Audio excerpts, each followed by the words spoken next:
No ar, 18 horas. Notícias de Manaus, Amazonas, Brasil e do mundo. Agora na Mix. Legal, hein? São 6 horas em ponto em Manaus. Boa noite pra você em 100,7. Boa noite pra você que está aí na sintonia certa. Estamos aqui começando mais uma edição pra você, hein, do programa 18 horas. Ari Guedes ali nos comandos, nos controles, Carlos Júnior e Karime Leão na apresentação e a equipe que produz o 18 horas. A equipe de jornalismo da Mix FM está inclusive ainda em atividade produzindo para você o programa 18 horas e nós vamos juntos até às 7 da noite levando a informação, levando a notícia para você, Karime Leão. Tudo bem? Boa noite. Boa noite, tudo ótimo, tudo lindo e maravilhoso. E é isso aí, a informação certo. Não para aqui no programa 18 horas. As apurações, nossos jornalistas todos apostos, apurando as notícias. No trampo. Exatamente. Muito obrigada pela sua companhia, você que acompanha a programação da Rádio Mix. Estamos juntos até às 7 da noite no programa 18 horas. Uma boa noite especial pra galera do aplicativo Mano. Aê, valeuzaço pela companhia. Você que assiste a gente aqui nos estúdios da Rádio Mix. Se você quiser também mais tarde, pode conferir o programa, pode assistir ao programa 18 horas no 18horas.com.br, o site de notícias da Mix Manaus e também do nosso canal do YouTube 18 horas. Ok, então até às 7, hein? Estamos juntos. Eu, você, a Karime e o Ari Guedes aqui nos estúdios para mais uma edição do programa 18 horas. Karime Leão, Heavy Metal, olha só, faz parte agora do calendário pois não é? oficial de Manaus, é isso mesmo, Karime Leão? Exatamente, é isso mesmo. O dia 8 de junho passa a ser comemorado anualmente como Dia Municipal do Heavy Metal aqui em Manaus. A Lei Municipal número 2675, que institui a data, foi sancionada pelo prefeito Arthur Neto e publicada no Diário Oficial do município desta segunda-feira. Muito bem, o projeto de lei que propôs a data foi de autoria do vereador Marison Roger, do Progressista, olha aí, o partido. A proposta foi aprovada por unanimidade na Câmara Municipal de Manaus e a data escolhida é em homenagem ao cantor, compositor, pianista e maestro brasileiro que é o André Matos, que faleceu no dia 8 de junho do ano de 2019. André Matos teve uma carreira conhecida internacionalmente, principalmente no Japão, Estados Unidos e países da Europa. O vereador que propôs essa homenagem destaca que André Matos esteve diversas vezes em Manaus e é reconhecido pelo legado que deixou do heavy metal. André Matos, além de produtor musical, um excelente produtor musical, maestro, compositor e um vocalista, né? Cantava lá no telhado mesmo, cantava extremamente alto. É invejável a voz do André Matos. Ele fazia parte aí das bandas Viper, que foi a primeira, Angra e Xamã, que foi a última. E para quem não sabe, existe uma petição rolando na internet de iniciativa de fãs do André Matos para que a data de 8 de junho seja o Dia Nacional do Heavy Metal, viu? Já temos aí o Dia do Rock, que é dia 13 de junho, daí já fica um mês inteiro para músicas. Bacana. E o André Matos, ele morreu novo, né? 40 e poucos anos, né? Ainda estava no auge da carreira, ainda tinha muita coisa ainda pela frente. Para produzir, grande sem dúvida. Músico, grande figura, um expoente aí, com certeza, um ícone na nossa música, principalmente de heavy metal, né, Karime Leão? Então são 6h03, boa noite para você em 100,7. Hoje, terça-feira, estamos juntos mais uma vez com você aqui no melhor mix do Brasil. Hoje é dia 15 de setembro, ano 2020. Vamos juntos, hein? Até às 7 da noite, mais uma edição do programa 18 horas. 18 horas. Política. Bom, e termina amanhã o prazo das convenções partidárias, hein? Amanhã, quarta-feira, é o dia D, é o prazo aí que termina. Todo mundo tem que decidir o que vai fazer, o que vai acontecer. Faltam oficializar 5 candidaturas somente. A de Amazonino Mendes, do Podemos, e a de Alfredo Nascimento, do PL. De Alfredo Menezes, do Patriota, também do Josué Neto, do PRTB, e de Ricardo Nicolau, que é do PSD. Todos esses partidos aí deixaram a convenção para o último dia, o prazo final. E já estão com as candidaturas oficializadas: Davi Almeida, do Avante, que tem Marcos Rota como vice, Marcelo Almin, do PCdoB, com Dora Brasil como vice, Chico Preto, do Democracia Cristã, que faz dobradinha com o Tenente Coronel Augusto César, Alberto Neto, do Republicanos, que tem como vice Orsini Júnior, Romero Reis, do Partido Novo, que escolheu para vice o advogado Eduardo Costa. O PT, né? O PT confirmou os nomes de José Ricardo para disputar a prefeitura, tendo como vice a professora Marquelise Siqueira. Gilberto Vasconcelos será candidato do PSTU e vai ter como vice a Maria Auxiliadora Castro. E tudo indica que Alfredo Nascimento vai ter a ex-deputada Conceição Sampaio, do PSDB, como vice. Alfredo Menezes diz que seu vice deve ser um empresário, mas só vai revelar o nome amanhã. E a grande questão que está movimentando os bastidores da política é quem será o vice de Amazonino Mendes, que lidera todas as pesquisas eleitorais com o dobro de vantagem do segundo colocado. Realmente as especulações em torno do vice do Amazonino Mendes são muitas aí. É uma expectativa realmente muito grande. Quem será o vice, né? Ou a vice do Amazonino Mendes, candidato a prefeito aí liderando, né? Lá do Podemos. Mas o Podemos, inclusive partido do ex-governador Amazonino Mendes, promete revelar o nome somente na convenção que está marcado para amanhã. Amanhã é o último dia, amanhã é quarta-feira, então amanhã as convenções vão se findar. A partir das 9 da manhã, com transmissão ao vivo pelo YouTube, será então a convenção do Podemos. 9 da manhã, a partir, né, do YouTube. Exato, Carlão. E temos aqui a informação que o MDB anuncia apoio oficial para Amazonino Mendes. O MDB do senador Eduardo Braga divulgou nota oficial na tarde desta terça-feira, confirmando o apoio à candidatura do ex-governador Amazonino Mendes, do Podemos, à Prefeitura de Manaus. Na nota, a direção do MDB diz que após um longo e produtivo debate interno, decidiu apoiar Amazonino Mendes. A nota diz ainda o seguinte, abre aspas, estaremos ao lado de Amazonino Mendes nesta caminhada, sugerindo como única condição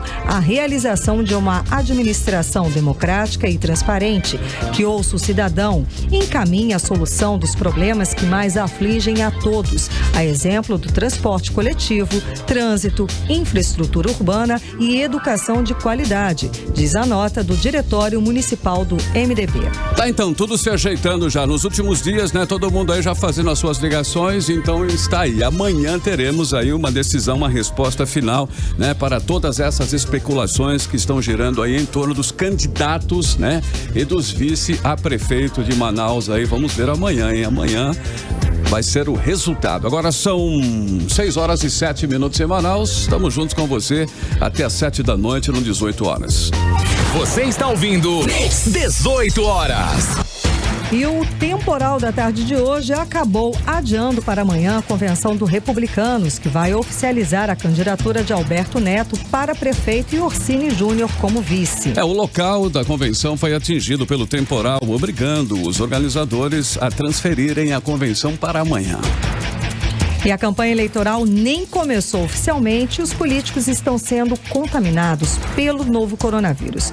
Davi Almeida e Josué Neto, dois que vão disputar a Prefeitura de Manaus, anunciaram que estão infectados com o vírus. O deputado federal Marcelo Ramos também, como explica a repórter Cíntia Blink.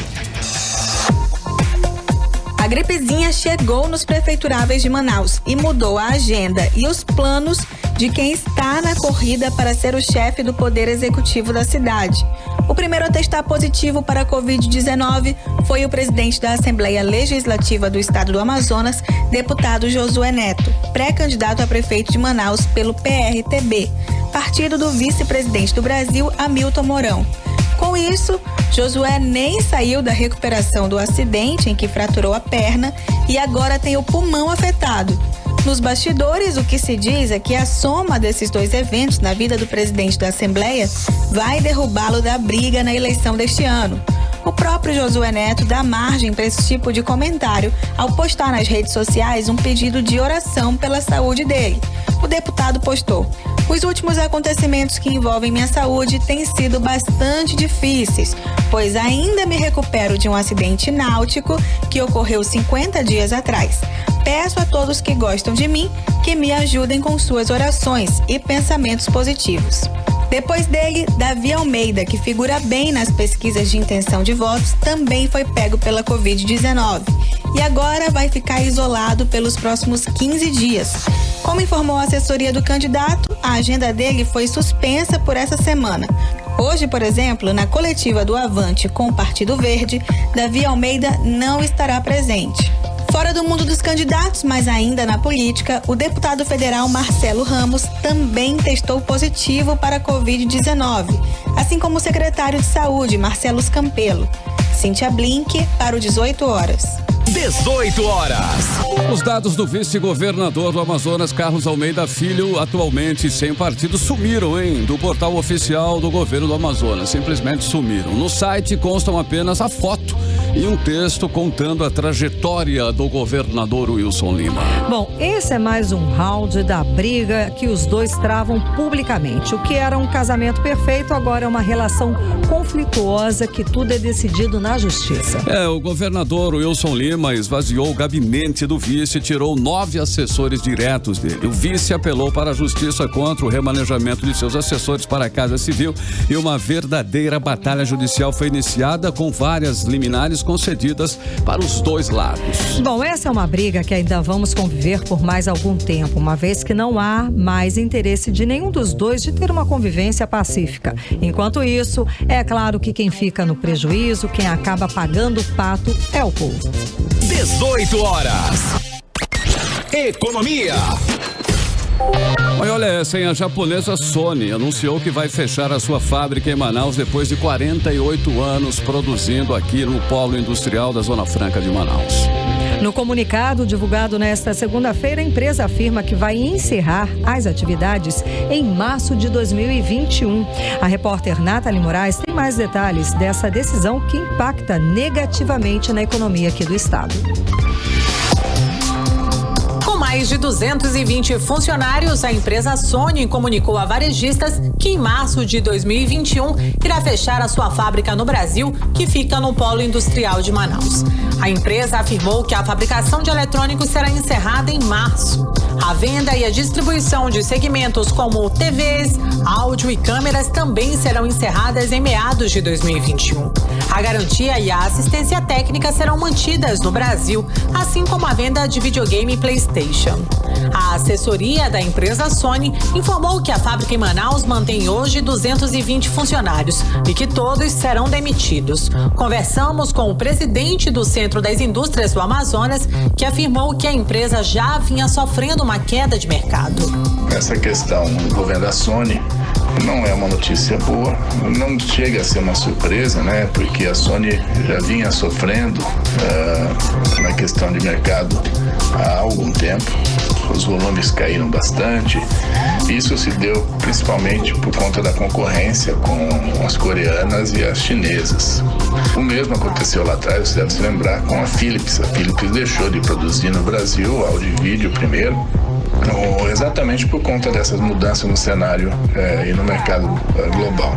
Somados a isso, tem a questão das inovações tecnológicas, que cada vez são mais rápidas, e as empresas que não detiverem escala para implementar e ditar tendências acabam sofrendo um pouco mais, que também pode ter ajudado para a empresa tomar essa decisão aqui no Brasil. Um dos maiores produtos da Sony, o PlayStation 5, deve começar a ser vendido no final deste ano. E o evento oficial do produto acontecerá nesta quarta-feira. O videogame da Sony é o preferido entre os usuários no mundo inteiro, com uma fatia de 64,22% da população.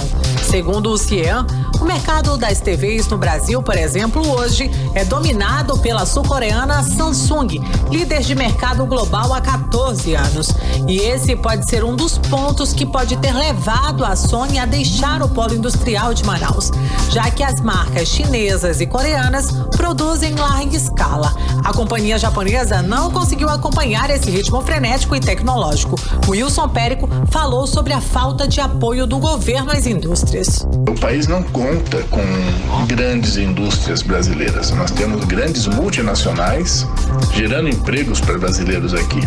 E se o Brasil não corrigir as suas deficiências de infraestrutura, logística, comunicação, eletricidade, se não corrigir a insegurança jurídica que tem e essa instabilidade política, é muito difícil de nós garantirmos o crescimento desses investimentos.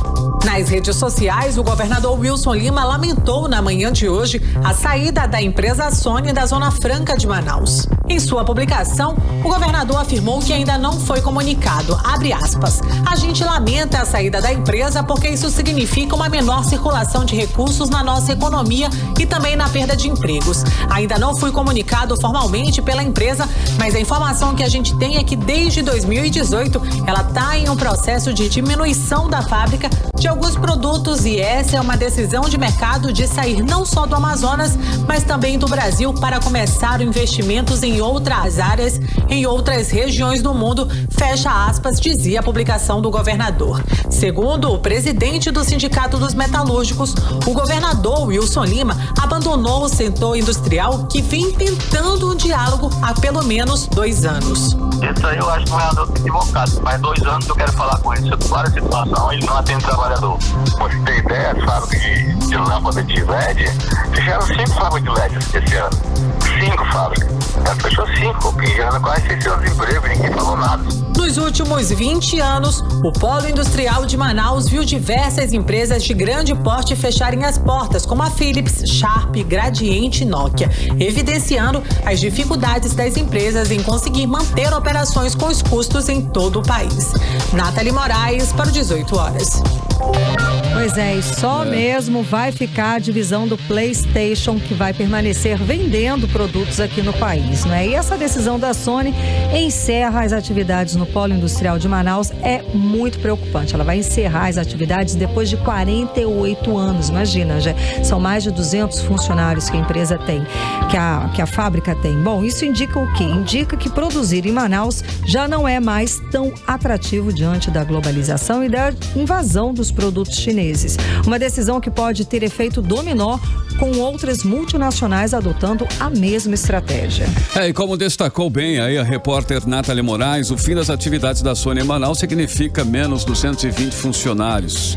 Isso sem contar com, né, os empregos indiretos, né, que ela oferece. Vale lembrar que já perdemos a Sharp, a Philips, a Gradiente e mais recentemente aí a gigante Nokia também foi embora.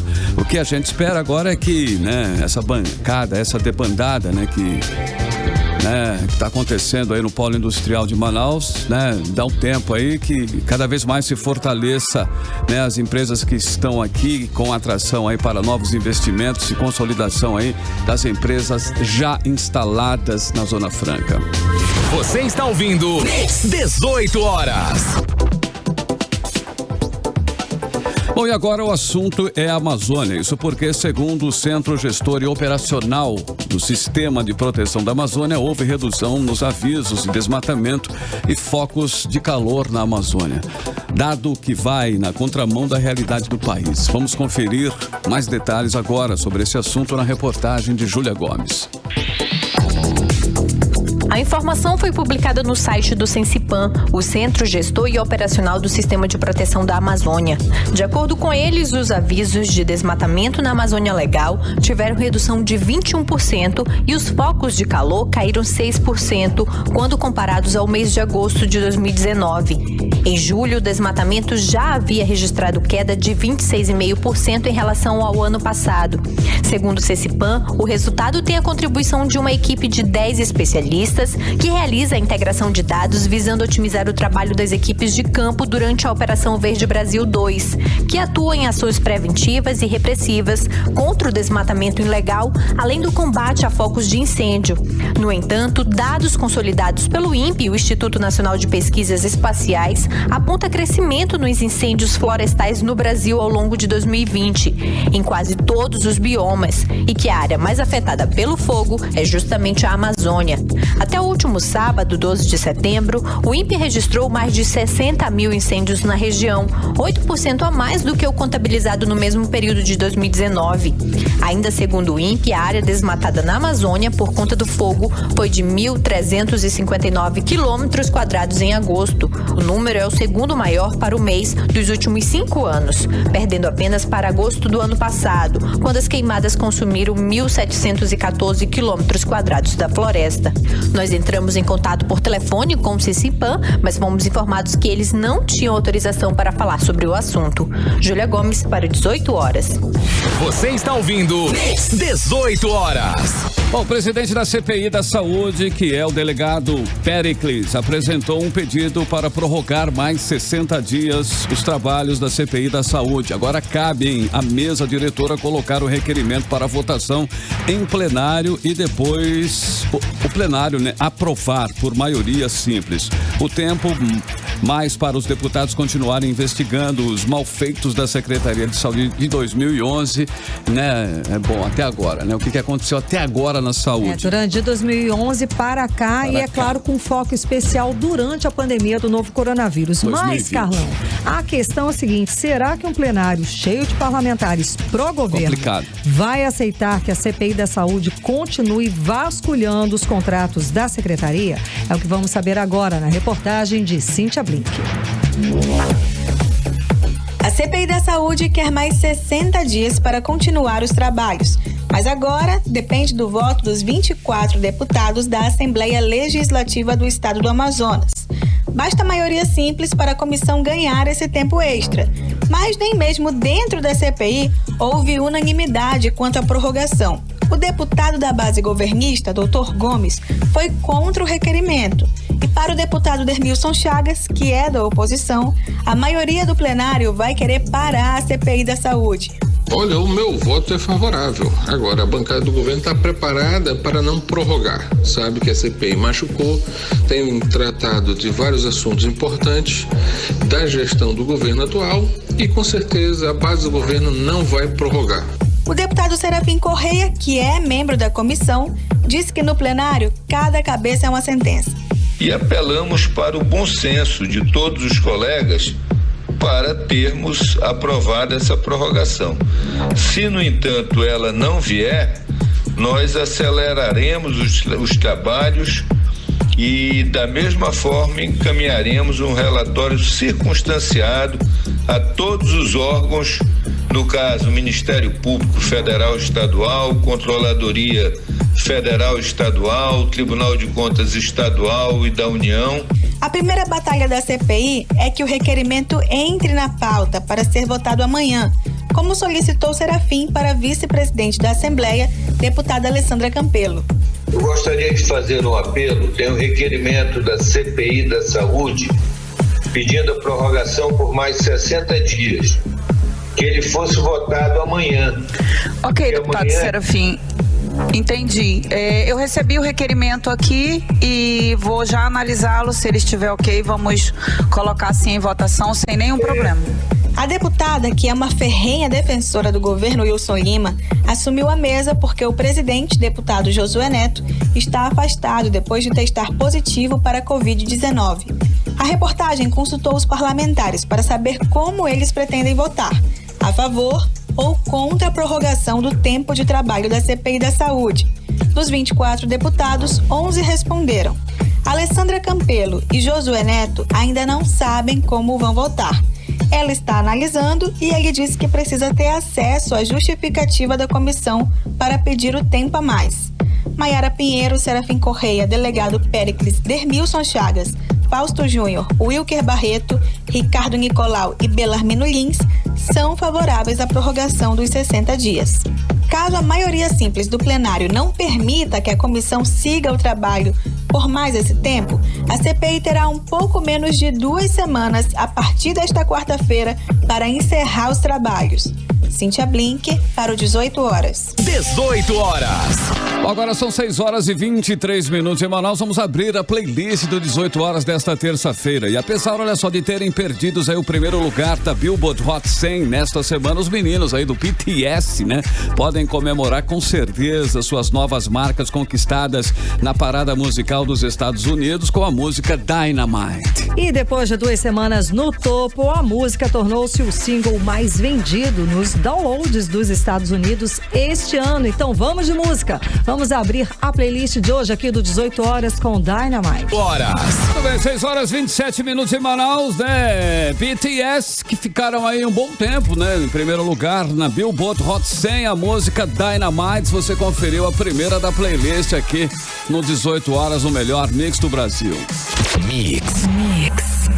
Bom, e agora nós vamos conferir a previsão do tempo para esta noite com Karime Leão. Previsão do tempo. E segundo informações do Clima Tempo, a previsão é de chuva, mas uma chuva rápida durante a noite e a madrugada. A mínima prevista é de 25 graus e a máxima pode chegar a 34 graus. As chances de chuva são de 90% e a umidade relativa do ar pode chegar a 76%. Agora 6 horas e 28 minutos. Boa noite. Mix. Olha, a situação caótica da saúde no Amazonas foi, uma das pautas durante a sessão plenária na Assembleia Legislativa na manhã de hoje. Segundo denúncias do deputado estadual Dermilson Chagas, não há sedativos nos hospitais públicos. O deputado cobrou providências ao governo do estado. E a repórter Nathalie Moraes tem mais informações pra gente. Desde o início do mês de setembro, o deputado estadual Dermilson Chagas vem cobrando do governo do Amazonas providências para resolver a falta de tomógrafos nas unidades hospitalares aqui do estado. Na semana passada, em suas redes sociais, o deputado informou que existe apenas um tomógrafo no Hospital Francisca Mendes para atender toda a população amazonense. E na manhã de hoje, durante a sessão plenária na Assembleia Legislativa, o deputado voltou a falar da situação caótica da saúde. Dessa vez, o deputado denunciou a falta de sedativos para a realização de exames. O Estado não renovou o contrato com a empresa Magscan. Então, quem precisar fazer a tomografia e precisar desse sedativo, não tem. É lamentável, o governo com cofre cheio, fazendo reformas superfaturadas. Nós estamos denunciando constantemente e estamos vendo o governo ser negligente com o povo mais uma vez. É lamentável, são vidas, são pessoas sofrendo, são pessoas se agonizando e o governo é insensível, não tem responsabilidade administrativa com o povo. Através da saúde estamos vendo aí a omissão e negligência. Segundo o deputado, a falta de sedativos para a realização de exames tão importantes é um verdadeiro crime. Não tem remédio para fazer exames, para fazer sedação com tomografia e ressonância. Não tem tomografia. Não tem os números verdadeiros da Covid. Não estamos vendo o governo mais falar nada sobre Covid de forma incisiva. Foi para casa. Wilson pegou Covid, ficou em casa trancado e está morto de vez, será? Ou está com medo da Polícia Federal bater na porta dele? O mais óbvio é isso, que hoje o custo do governo é para ele se manter no cargo. Enquanto isso, a população, deputado, para o senhor que está na CPI da saúde, está morrendo. O deputado estadual Wilker Barreto também fez um apelo para que o governo utilize a rede privada para a realização de exames de tomografia a pacientes aqui do estado, já que os grandes hospitais estão sem tomógrafos. Na tomada de decisão, vão para a rede privada e salvem vidas, até normalizar os pronto-socorros. O que não pode é Manaus, o Amazonas, ficar apenas como Delfina e o Francisca Mendes como retaguarda para todo o estado. Então, é esse o apelo que eu faço ao governador. Enquanto não resolver, utilizem a rede privada e vamos salvar vidas. Vale ressaltar que a busca por exames de imagem como tomografia durante a pandemia cresceram em até 400% nas clínicas particulares aqui em Manaus. Nathalie Moraes para o 18 horas. 18 horas. Entrevista do dia. E hoje o nosso entrevistado é o advogado, sociólogo e membro do Comitê de Combate à Corrupção e ao Caixa 2, Carlos Santiago. Seja muito bem-vindo mais uma vez aqui aos estúdios da Rádio Mix, aqui no programa 18 horas. Boa noite, tudo bem? Tudo bem, é um prazer enorme estar na Rádio Mix e sempre uma rádio sempre que leva informação de qualidade, isso me alegra estar presente aqui. Muitíssimo obrigada. Então, a campanha deste ano, claro que vai ser totalmente diferente das outras, né? Não só por conta do fim das coligações para o cargo de vereador, mas também, é claro, pelo fato do país e o mundo estar passando pela pandemia de Covid-19, não é isso? Perfeitamente. Como é que todos esses dois fatores vão influenciar aí nessa campanha? Olha, esses fatores já estão influenciando, porque nós tivemos, por exemplo, o caso da pandemia, ela influenciou de forma negativa na pré-campanha, à medida em que os candidatos deixaram de visitar suas bases, de promoverem reuniões, debates, discussões. Então isso foi um fator que influenciou enormemente. O outro é agora, por exemplo, você vê uma corrida enorme de candidatos ao cargo de vereador em função da legislação eleitoral que determina que não haja mais coligação proporcional, e por conta disso os partidos políticos, mesmo coligando na majoritária, por exemplo, estão montando suas chapas próprias para o número de vereadores. E aí nós vamos ter um número enorme de candidatos ao cargo de vereador, não só de candidatos, mas também de candidatas à medida em que os partidos têm que atingir, por exemplo, a cota de gênero. Bom, nós teremos uma campanha bastante diferenciada mesmo, né? Com relação aos recursos, com relação ao dinheiro, né? Como vai ser o recurso financeiro nessa questão aí? É menos esse ano? Olha, o recurso, são dois tipos de recursos. O recurso público, né? Que vem do fundo partidário e do fundo de campanha. Esses dois fundos, o partidário e o fundo de campanha, são fundos públicos. E mais, temos aí, por exemplo, o fundo particular, que é doação individual de pessoas físicas, irão poder fazer doações. Mas o teto estabelecido pela legislação para o cargo de vereador, que é R$600 mil, e também para o cargo de prefeito, que é R$10 milhões, para mim ainda é um teto muito alto para um processo de escolha de representantes e governantes, porque as campanhas continuarão sendo campanhas, por exemplo, no cargo majoritário para a cidade de Manaus, campanhas milionárias. O recurso público, ele proporcionalmente, ele é o mesmo dos anos anteriores, e você acha ele muito? Ele teve um acréscimo de 13%. 13%. Por conta da inflação do período. Okay. Mesmo assim, quando foi estabelecido esse teto, foi estabelecido um teto muito alto, até porque a ideia que se tinha do fim do financiamento empresarial era a ideia que os custos da campanha seriam menores, e não aconteceu. Tudo bem. E como é que o Comitê de Combate à Corrupção e ao Caixa 2 Eleitoral está preparado para identificar e denunciar, claro, os abusos econômicos, compra de votos e outras irregularidades nessas eleições? Nós estamos preparados do ponto de vista legal. Nós temos a legislação na cabeça, temos a legislação no bolso, temos 10 advogados para fazer a fiscalização, não só para fazer a fiscalização, mas também para montar representações, encaminhar ao Ministério Público Federal e Estadual, que são os nossos parceiros.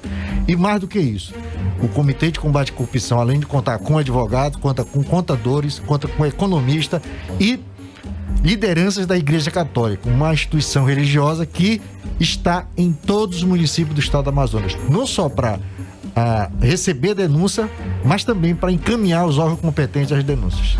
Pela sua experiência, doutor, quais os temas, né, que vão dominar os debates dos prefeituráveis nessa atual situação que nós estamos passando? Olha, dentro do ponto de vista, hoje no cenário político, é muito claro que aquele debate que se tinha sobre o governo federal vai influenciar nas eleições municipais. Me parece, até o presente momento, eu não posso adivinhar daqui para frente, mas até o presente momento, ele não está causando esse impacto. Tanto é verdade que candidatos aliados ao governo federal estão lá embaixo do ponto de vista político.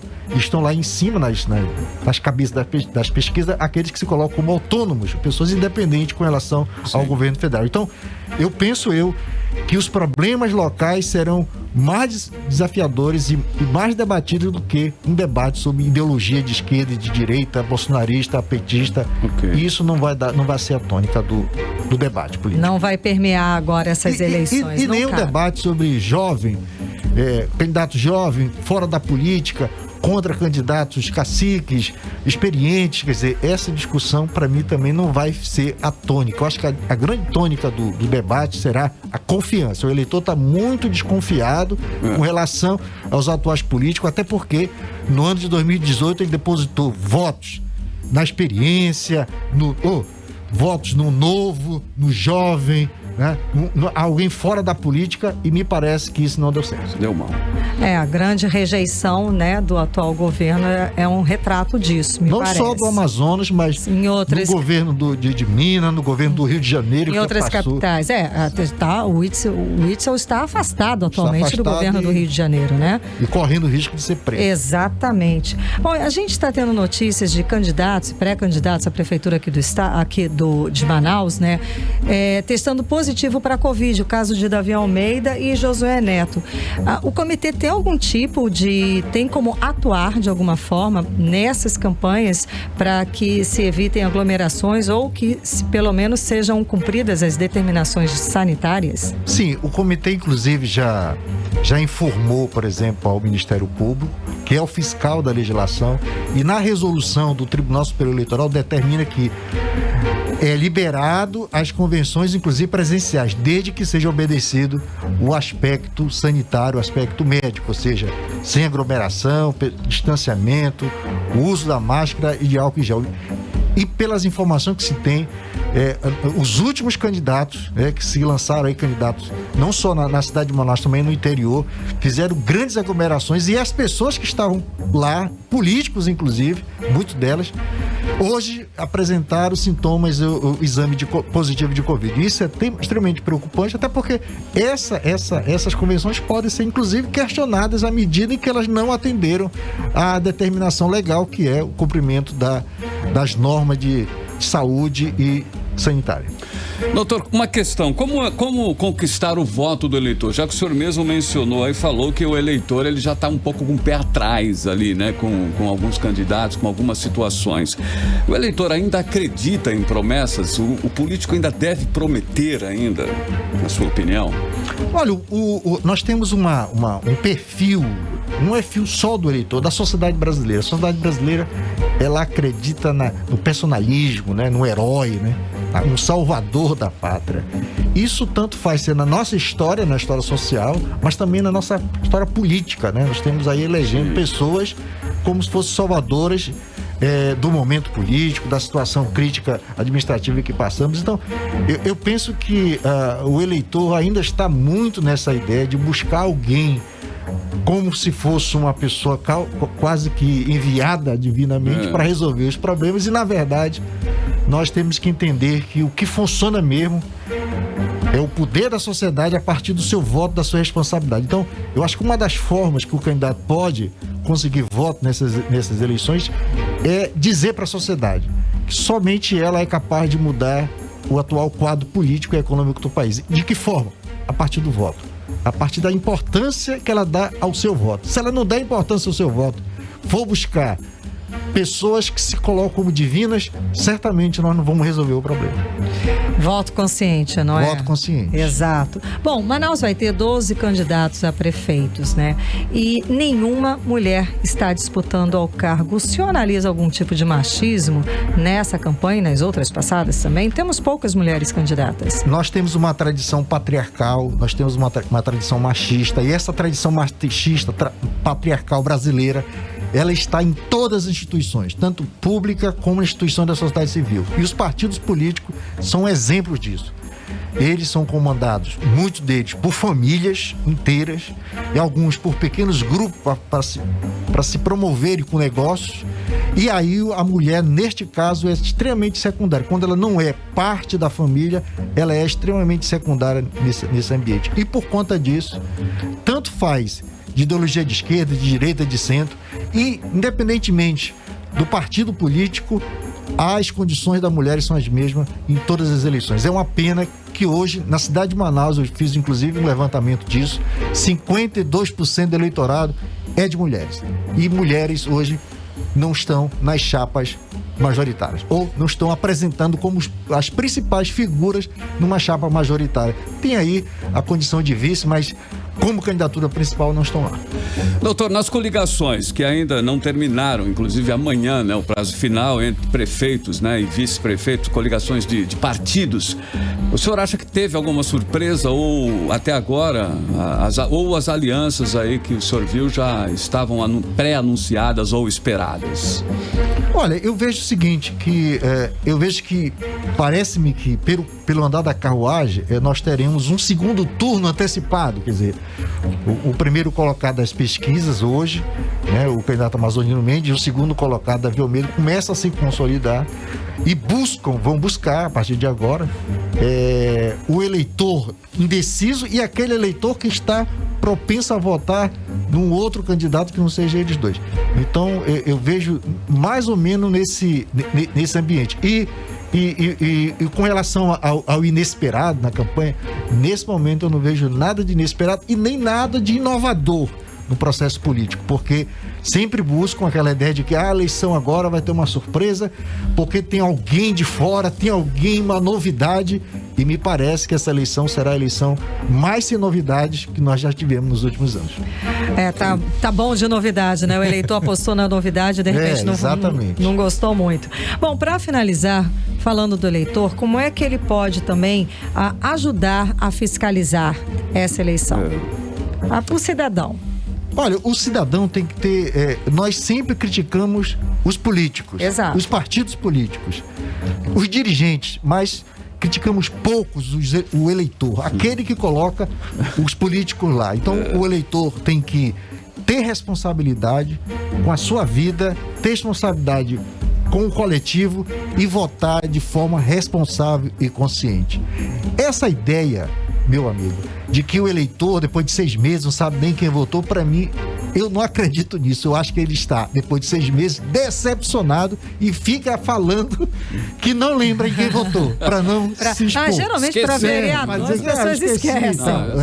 Para vereador, geralmente esquece. Mas eu acho que agora o eleitor, mais do que nunca, nós vivemos num momento crucial do país, num momento de crise econômica, crise sanitária, crise de confiança. Crise política, não? Exatamente, de confiança da classe política. Sim. E o eleitor tem um papel fundamental. Se ele não tiver responsabilidade no seu voto, certamente a gente não melhora a nossa cidade. Bom, muito obrigada pela sua presença, muitíssimo obrigada aqui pela sua presença hoje no programa 18 horas. Conversamos com o advogado, sociólogo e membro do Comitê de Combate à Corrupção e ao Caixa 2, Carlos Santiago. Uma ótima noite. Obrigadão. Tá ótimo, obrigada. Boa noite, 6h45 e você está no melhor Mix do Brasil. Você está ouvindo 18 horas. Bora com a segunda da playlist de hoje, hein? Um dos sucessos aí atuais, The Weeknd. É o que mais vem sendo destacado aí no novo trabalho da Blind Lights. Blind Lights, né? A música que está se destacando bem no trabalho aí The Weeknd. Então vamos de música. Segunda do playlist de hoje aqui do 18 horas. Vamos de Blind Lights. Tá ouvindo 18 horas. E agora 6h49. Você conferiu aí a segunda da playlist de hoje, The Weeknd, Blind Lights, em 100,7 no melhor mix do Brasil. Mix.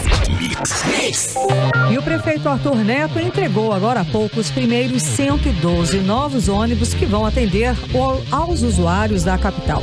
Os veículos integram o primeiro lote de 150 vindos diretamente da fábrica e que terá a remessa completa até o fim deste mês. Ao todo serão 300 novos ônibus incorporados à frota ainda este ano. A solenidade de entrega foi realizada na Alameda do Samba, ao lado do Sambódromo Centro-Oeste de Manaus. Os novos ônibus oferecem maior comodidade e conforto aos passageiros das diversas zonas da cidade e são devidamente adaptados para pessoas com mobilidade reduzida, contando com elevador de acesso, espaço adaptado, além de cadeiras na cor amarela, conforme a lei municipal que torna todos os assentos do transporte coletivo de Manaus preferenciais para os idosos, gestantes e pessoas com deficiência. Muito bem, vamos ouvir então o que falou, né, sobre esse assunto o prefeito Arthur Neto. Eu entendo, e a gente não pode fazer isso sempre, até porque encontramos um sistema muito quebrado. O ideal é você colocar 300 ônibus por ano, novos. Aí você, em 4 anos, você praticamente renovou a frota inteira. 4 vezes 3, 300, 1.200. E você tem sempre uma idade média boa. 7 anos, 6 anos, perdão, 5 anos, 6 anos e pouco. Uma idade média boa, o que a gente quer. Se colocasse todos os ônibus de uma vez, era uma coisa boa a curto prazo, mas eles envelheceriam juntos. E a gente acha que a frota deve ter manutenção, inclusive com o próximo prefeito que virá depois de mim, ele deve, se aceitar uma opinião, ele deve procurar mais 300 para o outro ano, depois mais 300, e aí vai. Porque quando chegar no final da renovação total da frota, já tem ônibus precisando de renovação. E a gente aí dá uma melhorada substantiva nesse sistema de transporte. Você está ouvindo 18 horas. Bom, a Justiça constata abandono de prédio que teve investimento de 5 milhões de reais na unidade da UEA do município de Jutaí. A unidade reduziu em mais de 75% as vagas em cursos superiores no município nos últimos 3 vestibulares, como explica a repórter Odiné Araújo.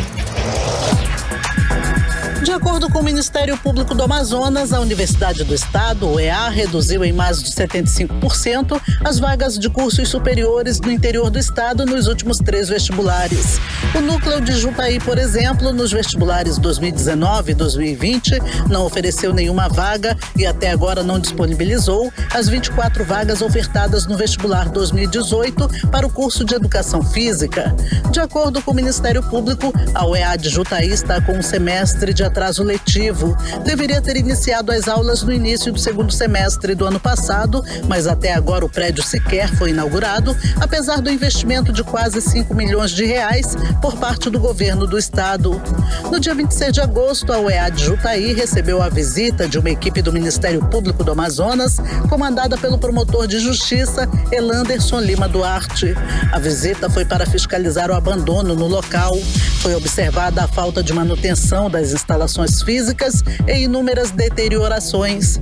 O Ministério Público recomendou ao reitor da UEA, Cleinaldo Costa, que promova todas as medidas para a inauguração da UEA em Jutaí no prazo de 120 dias e que faça a manutenção das instalações da unidade.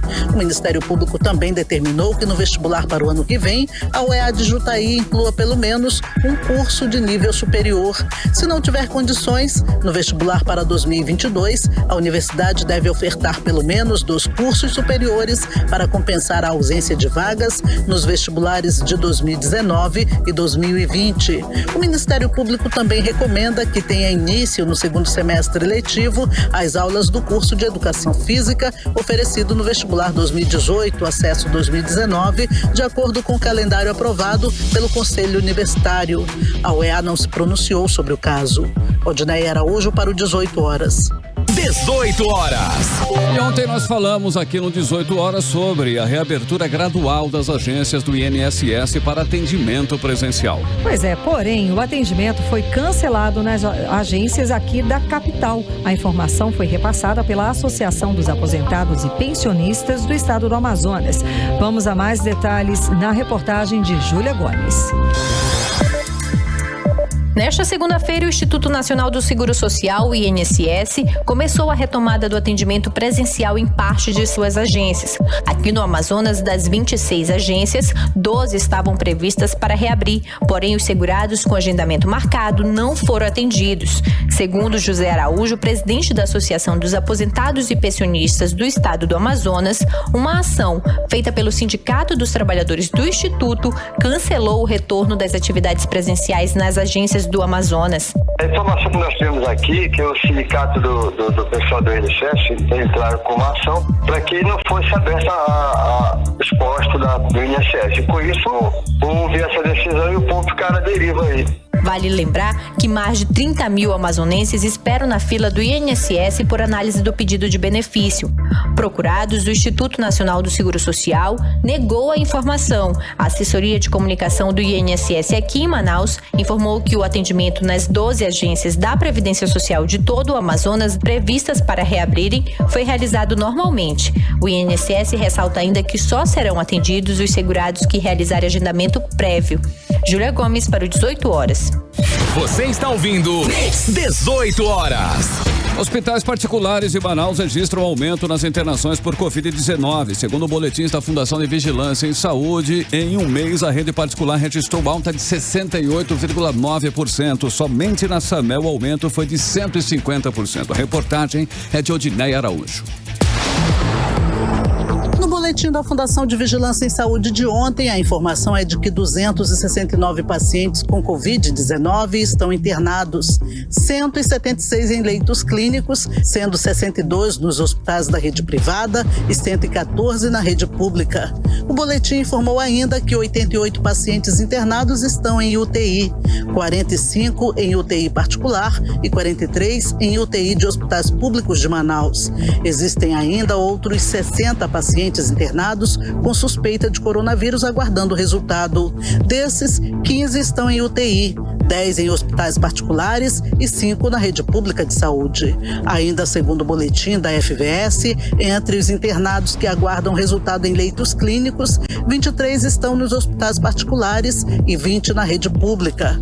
O Hospital SAMEL divulgou um vídeo em que faz alerta do aumento de internações nos hospitais particulares. Somente lá, de acordo com o presidente Beto Nicolau, o aumento foi de 150%. Nós que chegamos a ter, no máximo, no pico, 159 pacientes, estávamos até o final da outra semana numa média de 12 pacientes.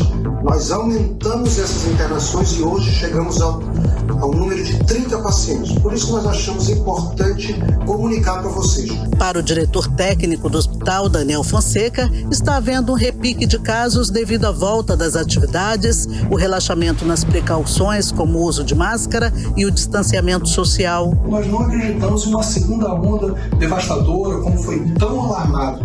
Os tipos de pacientes que hoje têm vindo nos procurar, primeiramente, têm vindo nos procurar de forma precoce. Isso reforça aquilo que nós tínhamos falado durante muito tempo, que o tratamento precoce é o que salva vidas. E por isso também os tipos de pacientes que têm vindo nos procurar não são mais aqueles pacientes tão graves que chegam lá no pronto-socorro, uma saturação de 50%, de 70%. No Hospital Check-up, de acordo com a assessoria de comunicação, também houve aumento no atendimento de emergência para casos de Covid, mas não procede o aviso que está circulando nos grupos de WhatsApp sobre lotação no hospital e ausência de ventiladores. O aviso é antigo e foi publicado durante o ápice da pandemia. Hoje o hospital opera normalmente dentro de sua capacidade, de acordo com a assessoria. No Hospital Santa Júlia, de acordo com o Sindiprive, o sindicato que representa os trabalhadores terceirizados da saúde, também houve aumento em internação de pacientes para tratamento de Covid-19. Pelos boletins da FVS, em um mês, os hospitais particulares de Manaus registraram uma alta de 68,9% na quantidade de pacientes internados com diagnóstico confirmado ou suspeito de Covid-19. No último dia 13 de agosto, eram 74 pacientes internados, entre confirmados e com suspeita da doença.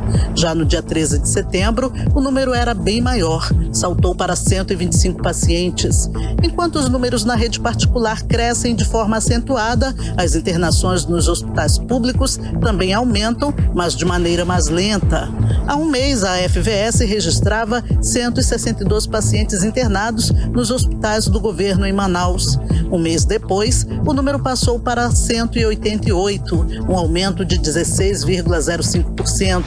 Se analisarmos o número geral de pacientes internados, somando rede pública e privada, o aumento no período foi de 32,63%, um salto de 236 para 313 pessoas hospitalizadas com Covid em Manaus. Volto com vocês. 18 horas.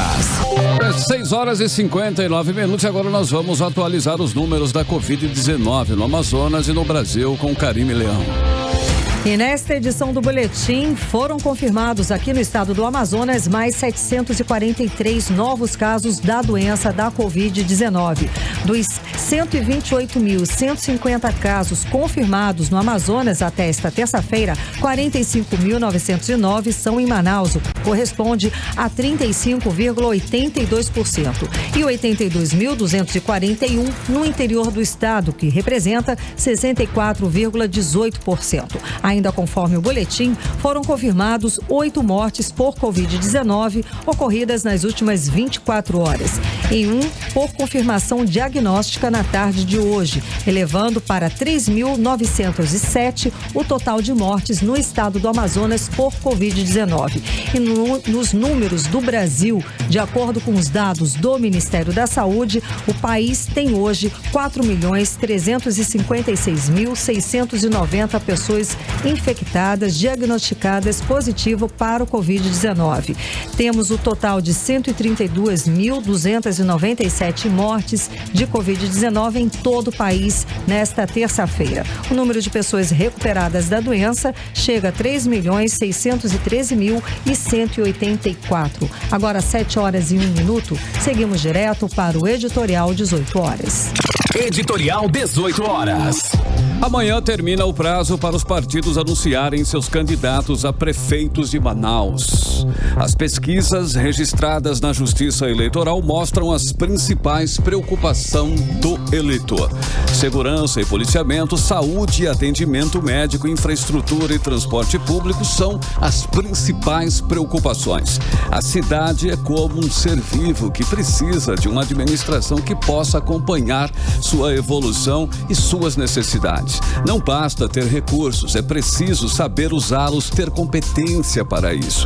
Manaus precisa de um gestor extremamente compromissado com o seu povo, um administrador que realize, faça o que precisa ser feito, que apoie as pessoas que estão precisando agora, neste momento, da mão amiga do poder público e que tenha o estofo político para reunir apoios de todos os setores para ajudar a trazer de volta a pujança da Zona Franca de Manaus. Nesta eleição, são as ideias que vão estar em jogo e não os discursos vazios. Manaus, assim como o estado do Amazonas, não é fácil de ser administrada, mas, assim como o Amazonas, é uma cidade que engrandece o Brasil. E mesmo com problemas a serem enfrentados, é o orgulho do seu povo. 18 horas. 7h03, Carimilhão. Bye. Tchau, gente. Obrigada pela companhia. Até amanhã. Continue bem, continue em 100,7 amanhã. E a partir das 6, quarta-feira, estamos de volta com você no melhor Mix do Brasil. Você ouviu 18 horas. As notícias do Brasil e do mundo. De volta amanhã.